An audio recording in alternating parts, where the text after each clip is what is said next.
वालिद से कहा, अब्बू, मैं इस काम में मदद करना चाहती हूँ। बादशाह सुलेमान ने कहा, मेरी बेटी, जा और अपने दिल की आवाज सुनो। कुएं पर काम शुरू हुआ। जैद दिन रात मेहनत करता, मिट्टी खोदता, पत्थर उठाता। शहर के लोग उसके साथ थे। जवान मर्द औजार चलाते, औरतें खाना बनाती और बच्चे पानी के मटके ले आते। अमीना भी एक दिन कुएं के पास आई, सादा कपड़े पहने और जैद को काम करते देखा। उसने कहा, जैद, तुम इतनी मेहनत क्यों कर रहे हो? तुम्हें क्या मिलेगा? जैद ने मुस्कुराते हुए कहा, शहजादी, ये शहर मेरा घर है। जो नेक काम करे उसका अजर अल्लाह के पास है। मैं बस अपना फर्ज निभा रहा हूं। अमीना के दिल पर जैद की बात लगी। उसने फैसला किया कि वो भी काम में हिस्सा लेगी। उसने कैले से औजार और खाना मंगवाया और खुद लोगों के साथ काम करने लगी। शहर वाले हैरान थे। वो शहजादी जो कभी बाजार में घमंड से चलती थी, अब मिट्टी के कपड़ों में काम कर रही थी। बेगम जैनब ने अमीना को देखा और कहा, मेरी बेटी, ये अल्लाह का नूर है जो तेरे दिल में उतर रहा है। अल्लाह उन लोगों को पसंद करता है जो दूसरों के लिए नेक काम करते हैं। काम मुश्किल था, कुआं पुराना था और उसकी दीवारें गिर जाती थीं। एक दिन एक बड़ा पत्थर गिरा और एक मजदूर के हाथ में चोट लगी। लोग मायूस होने लगे, लेकिन जैद ने कहा, दोस्तों, हिम्मत ना हारो, मुश्किल के साथ आसानी है।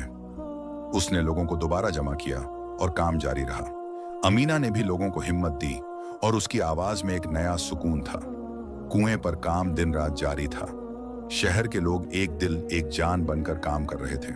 जैद सुबह से शाम तक मिट्टी खोदता, पत्थर उठाता और लोगों को हिम्मत देता। वो कहता, दोस्तों, ये कुआं सिर्फ पानी का नहीं, ईमान का भी निशान है। एक बूढ़ा लोहार, उस्ताद बशीर, अपने पुराने औजार लाया और कहा, जैद, ये मेरे बाप के औजार हैं, इनसे कुएं के लिए काम करो।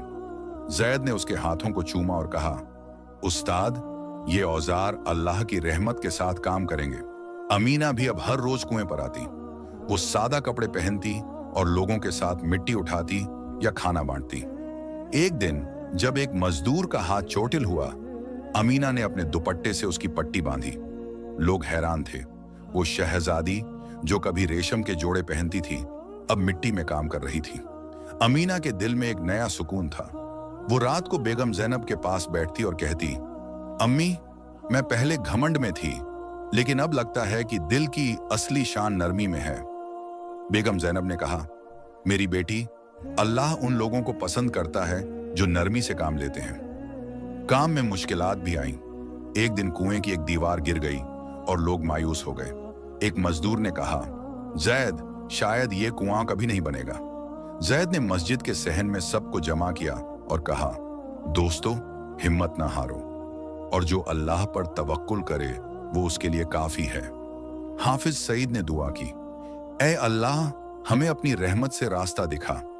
उस रात लोगों ने मिलकर दुआ की और सुबह जब शुरू हुआ तो एक पुराना रास्ता कुएं के अंदर मिला, जहां से मिट्टी नरम थी।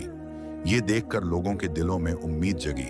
कई महीनों बाद एक शाम जब सूरज ढल रहा था, कुएं के अंदर से पानी की आवाज आई। जैद और अमीना ने झुककर देखा तो पानी के छींटे उनके चेहरों पर गिरे। लोग खुशी से झूम उठे और अल्लाह उ अकबर की सदाएं हर तरफ गूंजी। कुआं अब कुएं ए रहमत बन गया था। शहर वाले मस्जिद में जमा हुए और हाफिज सईद ने कहा, यह अल्लाह की रहमत है। लोगों ने शुक्र के सजदे किए और शहर में खुशी का माहौल छा गया।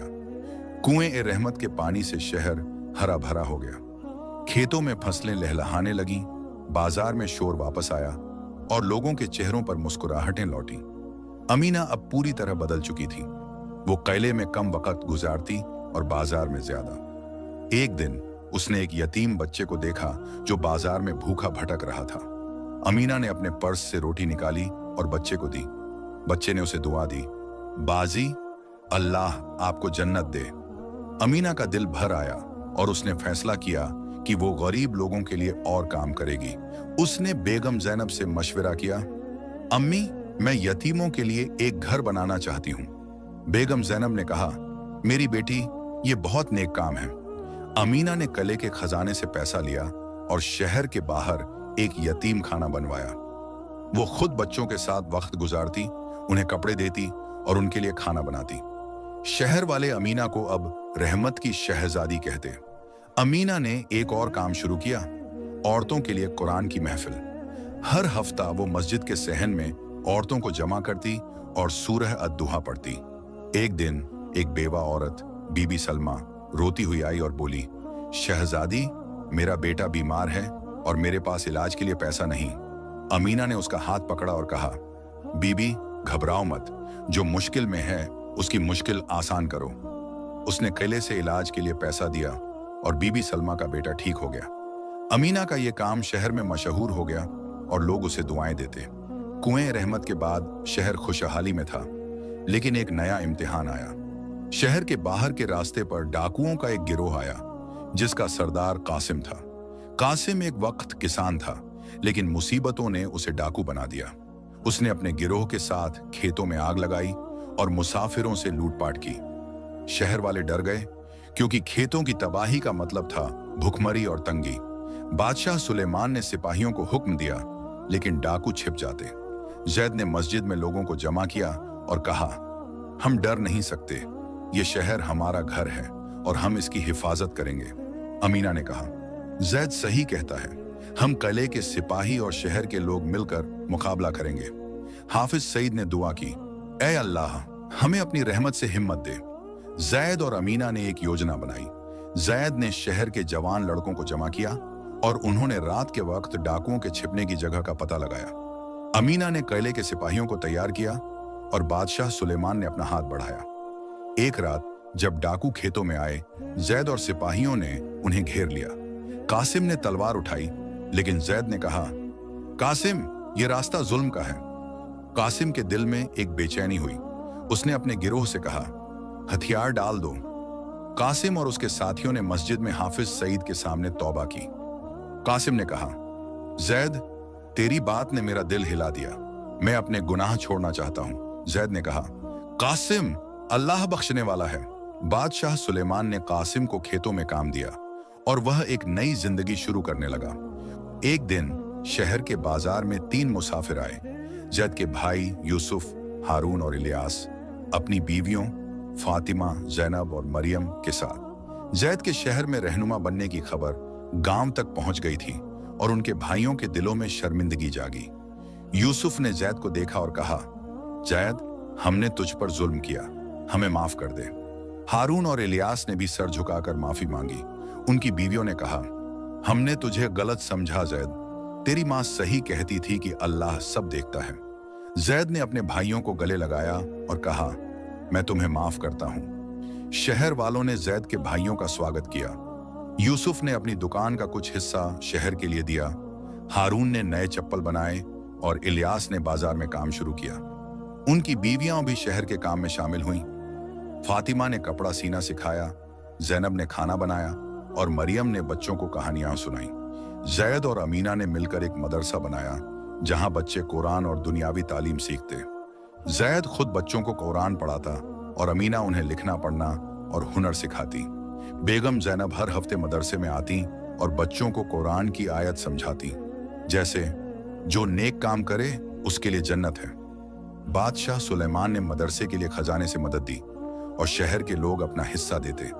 कोई मिट्टी की ईंट, कोई लकड़ी, कोई अपना वक़्त। मदरसा शहर का दिल बन गया। बच्चे सुबह कुरान पढ़ते और शाम को हुनर सीखते। कोई दर्जी का काम, कोई लोहार का काम, कोई खेती के नए तरीके। जैद के भाई भी मदरसे में आते और बच्चों को चप्पल बनाना सिखाते। एक बच्चा हसन ने जैद से कहा, उस्ताद, मैं बड़ा होकर शहर के लिए कुआं बनवाऊंगा। जैद ने मुस्कुराते हुए कहा, हसन, कुआं बनाने से ज्यादा जरूरी है दिल बनाया जाए। शहर अब एक रोशन मिसाल बन गया था। कुआं ए रहमत से पानी बहता, खेतों में फसलें लहलहाती और बाजार शोर से भरा था। अमीना ने एक बड़ा जश्न करने का फैसला किया, जहां गरीब और अमीर सब एक साथ खुशी मनाएं। बाजार को रंग बिरंगे झंडों से सजाया गया। लोग अपने घर से खाना लाए, रोटी, दाल, मीठी सिवियां। अमीना ने यतीम खाने के बच्चों के लिए नए कपड़े बनवाए और जैद ने खाना बांटा। बच्चे नशीदें गाते और बूढ़े लोग मस्जिद के सहन में बैठकर कुरान पढ़ते। हाफिज सईद ने जश्न के बाद एक बयान किया, यह शहर एक वक्त अंधेरे में था, लेकिन जैद और अमीना के ईमान और मेहनत ने इसे रोशन कर दिया। लोगों के दिलों में शुक्र का जज्बा था